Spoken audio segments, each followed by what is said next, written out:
Bienvenue pour cette émission spéciale du Challenge Web Radio. Je m'appelle Thierry Riera et je suis à distance avec 5 profs de primaire et de secondaire de l'école bilingue IFA de Londres, toujours confinés. Dans un instant, Catherine Faure présentera les dernières infos de l'IFA de Londres. Caroline Gourin nous fera partager son quotidien d'enseignante et de parents d'élèves. Cécile Parent s'est intéressée à l'influence de la crise sanitaire sur les futures pratiques pédagogiques. Des conseils aux élèves, confinés également dans cette émission. Les recommandations de Rita Cunha. Enfin, l'interview d'une parente d'élève qui a 3 enfants à la maison. Cécile Papin-Laurent l'a interviewée.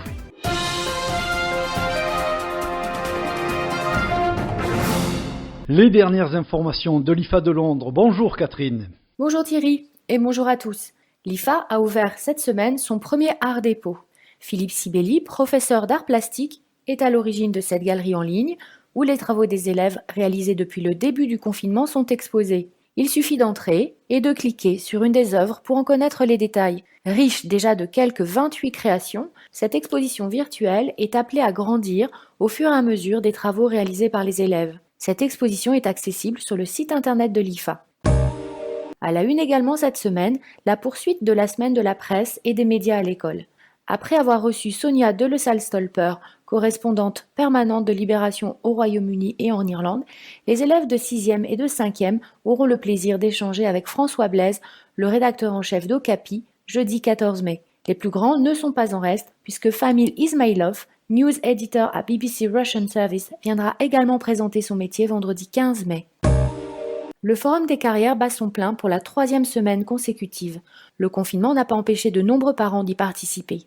Ces rencontres permettent de présenter des parcours professionnels inspirants en lien avec certains sujets abordés en classe et d'entretenir le lien avec la communauté des parents. Cette semaine, Monsieur Chénaud, directeur général de Nespresso pour le Royaume-Uni et l'Irlande, est venu parler des engagements de cette société en matière de développement durable. À venir, les témoignages de Monsieur Jachet, qui accompagne des entreprises faisant du biocontrôle, et de Monsieur Culpin, responsable de la mission des Nations Unies à Kandahar, en Afghanistan. Un grand merci à eux pour leur participation. Du côté des sports, Monsieur Nioche a lancé le projet La danse à portée de main. Développé pour promouvoir l'activité sportive en cette période de confinement, ce projet s'adresse plus particulièrement aux élèves de la crèche à la 6e et mènera à une création collective, à voir prochainement en ligne sur le site de l'IFA et les réseaux sociaux. Merci Catherine pour ces infos. Cumuler le rôle d'enseignant et celui de parent d'élèves scolarisés, eh bien c'est le lot de certains profs en ce moment. Caroline par exemple, maman enseignante et enseignante maman. Une journée dans la vie d'une maman prof en confinement. 8h40, les cours commencent. Pas de différence majeure pour les cours de FLE en ligne. J'essaie de garder un maximum d'interaction avec les élèves qui sont toujours là à l'heure et qui n'ont pas changé leurs habitudes de travail. Avec les plus jeunes, je fais également parfois des jeux avec la caméra et contre toute attente, ça fonctionne plutôt bien. 10h, mon fils se réveille ou plutôt je le réveille. La maman calme disparaît. Il a toujours beaucoup d'activités à faire dans les 2 langues et je dois jongler entre mes cours et lui faire un minimum de travail. C'est un diesel. Il y a des jours où ça marche et où l'iPad me sauve la vie, dans le meilleur des cas les applications de lecture et de maths, sinon des jeux. En Angleterre, il fait beau, même très beau pendant le confinement. On en profite donc pour aller au parc ou manger dans notre jardin. Un petit heure de vacances à la maison. Mais plus ça va, moins les enfants ont envie de sortir. Ils finissent par s'habituer à cet enfermement. Ma fille devient accro à son travail et à ses écrans, et mon fils pas au travail, mais aux écrans. Au secours! Vite! Quand l'école va-t-elle reprendre avant qu'il ne soit trop tard? L'EIFA à Londres est une école internationale bilingue qui met en œuvre une pédagogie innovante au plus près des besoins des élèves, même pendant le confinement.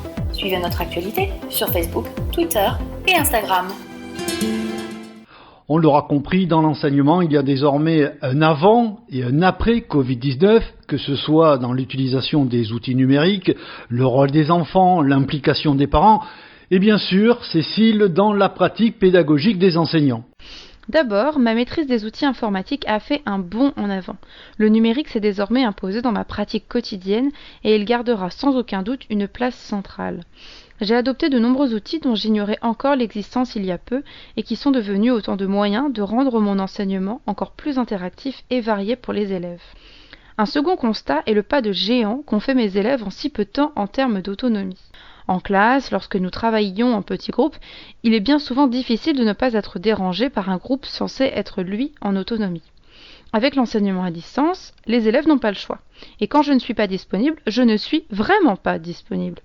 Ils font tous les jours preuve d'un peu plus de ressources et ils prennent des initiatives pour se débrouiller tout seuls. Je dois dire que je suis épatée. À la prochaine rentrée, mes attentes en matière d'autonomie seront donc fortement revues à la hausse. Et enfin, même si les élèves ont rapidement pris en main les outils, il a fallu leur apprendre à rédiger des mails, à respecter une charte de cyberpolitesse. Je n'accorde généralement pas autant d'importance à cette partie du programme, mais c'est sûr que désormais, ma vision des choses a changé et que cela fera partie intégrante des apprentissages prévus chaque année. Nous n'oublions pas les élèves dans cette émission. Quelques recommandations pour mieux gérer le confinement et l'enseignement à distance. Ce sont les conseils de Rita. Chers élèves, nous voilà à 2 mois de confinement. Alors oui, vous en avez marre d'être coincés à la maison et vos amis vous manquent. Que pouvez-vous faire pour garder une attitude positive durant ce confinement qui paraît parfois interminable? Tout d'abord, restez actifs. Grâce à YouTube, il y a plein d'opportunités de rester en forme depuis son salon avec des cours en ligne. Il vous faut simplement une connexion Internet et de la motivation. Ensuite, restez connectés. Prenez contact avec vos proches, même à distance. Un FaceTime avec vos cousins ou votre meilleur ami peut aider à booster le moral. Également, restez curieux. Lisez davantage, faites des jeux de société, essayez quelque chose de nouveau. Ce délicieux gâteau que votre maman fait pour chaque Bexel, apprenez à le faire. Ensuite, maintenez une routine. Essayez de vous lever et de vous coucher aux mêmes heures tous les jours. Sortez après les cours. Une balade dans le parc peut vous aider à décompresser. Finalement, ne soyez pas trop dur avec vous-même. Alors oui, Shakespeare a écrit Le Roi Lear en quarantaine à cause de la peste. Cela ne veut pas dire que vous devez apprendre à parler le japonais ou à jouer le violon durant cette période. Certains jours, vous serez motivé à faire et à apprendre plein de choses, d'autres moins. Essayez de vivre au jour le jour.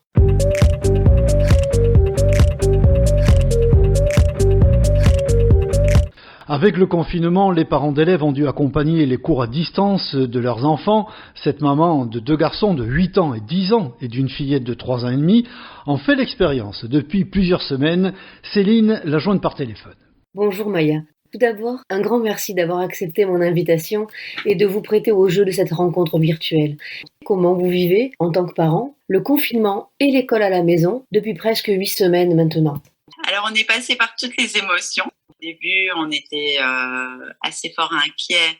Comment allaient se dérouler nos journées, comment on allait pouvoir tenir le coup entre la maison, l'école à la maison, les devoirs, les activités pour ma plus petite, faire à manger, puis aussi comment les enfants allaient supporter finalement cet isolement, de pas avoir leurs amis, de pas avoir leurs moments à eux en dehors de la maison.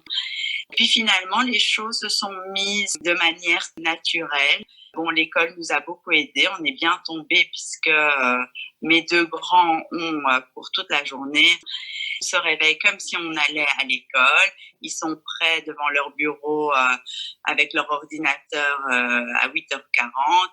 Et je me suis finalement adaptée à ce rythme pour les temps de collation, de pause, avec ma plus petite qui, elle, a moins de cours. On reçoit aussi des petites vidéos, mais elle, je dois plus l'occuper et trouver des idées d'activités. Pour faire face justement à cette école à la maison, quel est le plus gros défi que vous avez relevé? Pour les 2 grands, l'école a très bien organisé.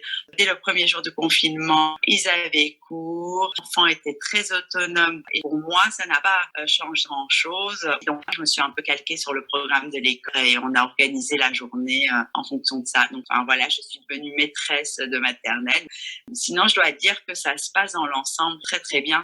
Malgré les contraintes et les difficultés évidentes engendrées par ce confinement, diriez-vous que cette expérience s'est révélée positive à certains égards? Oui, et le point le plus positif que nous on trouve, mon mari et moi, c'est l'entente entre frères et sœurs. Ils ont un lien renforcé, puis il y a moins le stress des horaires. Et les professeurs sont très compréhensifs. Voilà, c'est vraiment des moments familiaux qu'on n'a peut-être pas toujours eu l'occasion de savourer. Et vous, aujourd'hui, qu'est-ce qui vous manque le plus? Moi, en tant que maman, c'est très intense. Je suis levée très tôt le matin et je me couche tard parce que remplir le rôle de la maîtresse, de la femme de ménage, de la cuisinière, de celle qui fait les courses, c'est quand même épuisant. Peut-être ces petits moments où on pouvait sortir. Je suis plus relaxe aussi par rapport au temps d'écran. Enfin, j'ai décidé de pas mettre de stress inutile. D'habitude, je suis plus sévère. Ici, ça n'en vaut pas la peine. On a déjà le confinement, il y a déjà le manque social, donc c'est pas grave. Et j'espère quand même que l'école reprendra très vite. Merci beaucoup Maya pour cet échange et pour votre bonne humeur. Merci et à très bientôt à l'IFA de Londres. C'est la fin de cette émission spéciale Challenge Web Radio avec l'IFA de Londres. Merci de nous avoir écoutés. Un grand bravo aux enseignantes Catherine, Caroline, Céline, Cécile et Rita. N'hésitez pas à consulter le site internet de leur école, l'IFA de Londres, et à les suivre sur les réseaux. Bon courage à toutes et à tous, portez-vous bien. L'EIFA à Londres est une école internationale bilingue qui met en œuvre une pédagogie innovante au plus près des besoins des élèves, même pendant le confinement. Suivez notre actualité sur Facebook, Twitter et Instagram.